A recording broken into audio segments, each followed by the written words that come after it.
Hello there. It's a beautiful time of year, isn't it? Halloween. A time for candy, spooks, and horror cheer.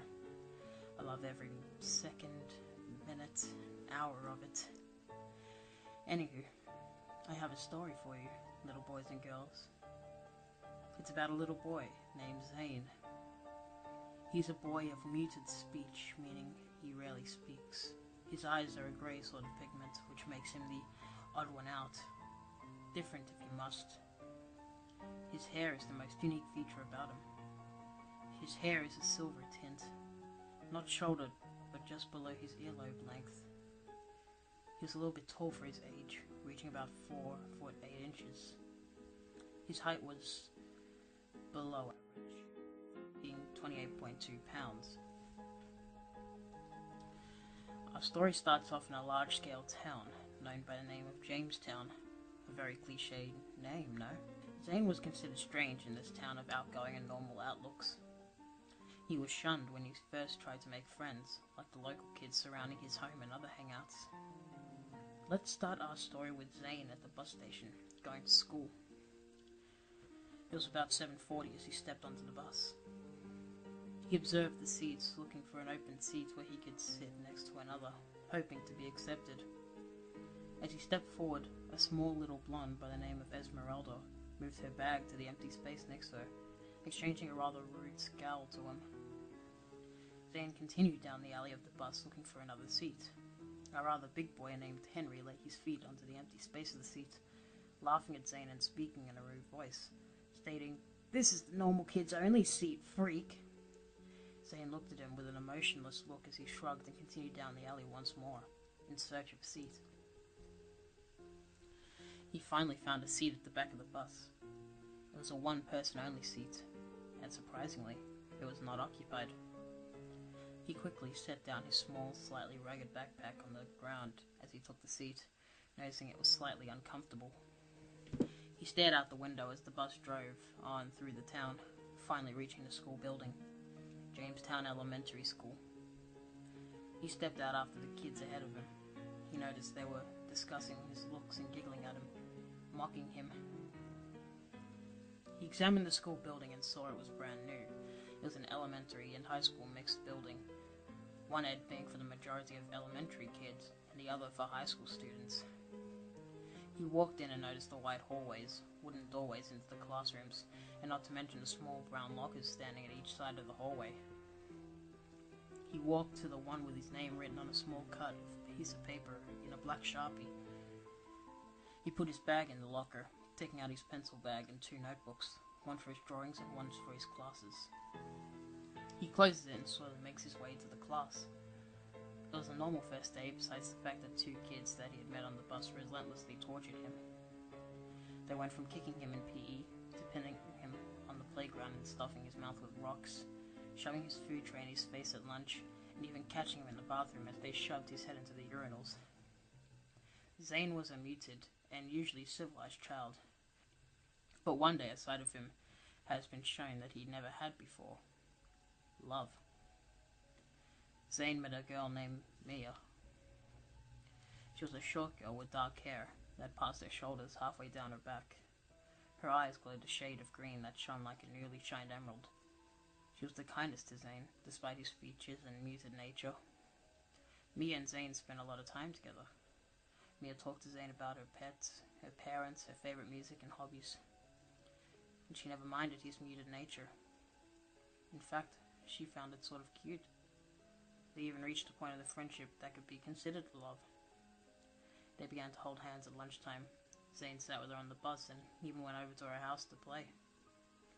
Zane felt happiness, an emotion he thought was non-existent inside his mind. They both had a special area, the town park. It was on the southeast side of town. Mia and him would play there, as well as sit under the big slide, playing games and just talking. He was the sort of loner. He didn't like to be around people. But with Mia, Zane felt a sort of closure, a paradise within her voice and eyes. One day, when he spent the day at her house, she met him outside before he left. She smiled and hugged him, then kissing him on his cheek softly, which made him blush for the first time. He smiled. He smiled as big as the moon. In the midnight sky, it seemed like. She giggled at this and told him that she'd see him at school the next day.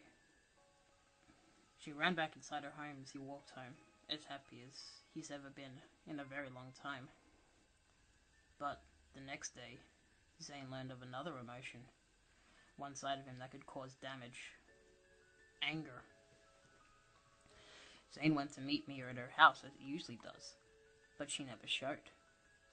He waited and waited and waited some more. No sign of her. He walked to school and along the way he saw her, sitting at a bench at the bus station with another boy. He looked to see who it was.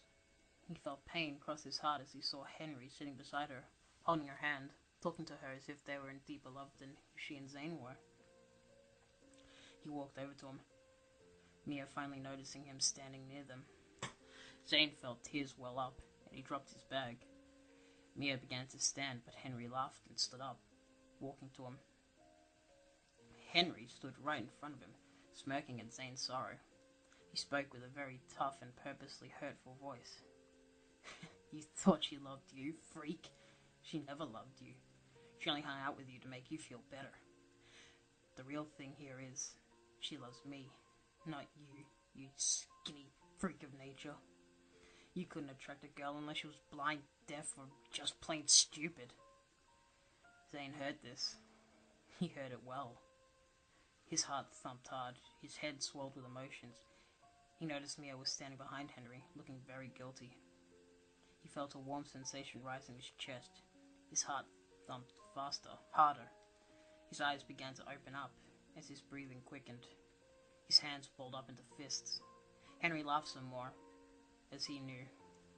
Oh yes, he knew he was getting to Zane. However, his mistake is that he thinks Zane wouldn't hurt him. Zane quickly lunged at Henry, knocking him down as he pressed his hands at his throat, his anger controlling his movements. Mia started screaming at Zane, pleading him to stop this, stop hurting the one boy that's been treating him worse since he moved here, the one boy who thinks he can take his girl away from him. No, no. Zane pressed harder as Henry grasped desperately at his wrists, trying to pry him off his throat. Mia stood there, terrified. Zane felt Henry begin to lose air.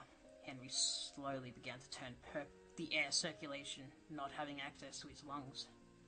Henry's eyes began to close, slowly. His hands began to lose their grip.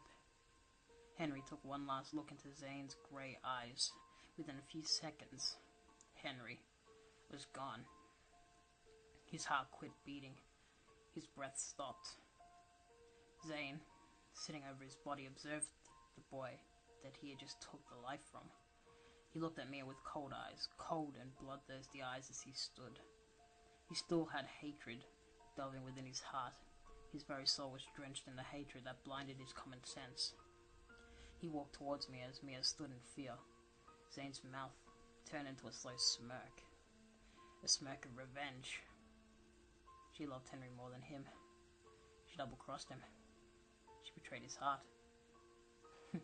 He began to chuckle. His voice was demented, deeper than an average 8-year-old boy. His laugh was a very disturbing laugh. A few cracks of his vocal cords along with the laugh. Mia couldn't move. Fear struck her, and kept her standing still. Zane finally reached arm's length of Mia as he held a finger up to her lips, shushing her as he laughed some more. She began to weep in fear of what he'd do. He stopped laughing, but his smirk remained. After a few seconds of complete silence of the moment, he spoke very softly in a whisper. Betrayer, thy punishment is death. After this, she screamed. He took a quick swing of his hand, whacking her in the side of the head with inhuman force and silencing her scream. She fell to the concrete unconscious, also leaving a blood gash on the side of her head. He laughed some more as he observed his first victim and his heartbreaker, both outstretched as if she had been crucified. Her eyes were closed, her arms and legs were cut, the cuts forming words like liar, betrayer, and heartbreaker. One last gruesome detail was that of her chest. It was cut open. All of her organs seemed to be there, except her heart. Her heart had been removed from her body. Instead, it was replaced by a balled-up piece of paper. When the authorities opened it, it was a drawing of what seemed like a small child. The child had grey eyes, silver hair, and what seemed to be an almost demonic smile spread across his face. In his outstretched hands contained a drawing of a heart, protruding blood. Finally, at the top of this very disturbing drawing was a sentence, writing in even what seemed like blood. It read, "Love is a lie." Authorities were baffled, but the child on the photograph was never seen, never heard from. Kids told them it was a boy named Zane, same with the teachers. They never caught the little boy. His vengeance was brutal. But the moral of the story? Never betray one's feelings. Never take more than you need. One is enough. One is most definitely enough, kids.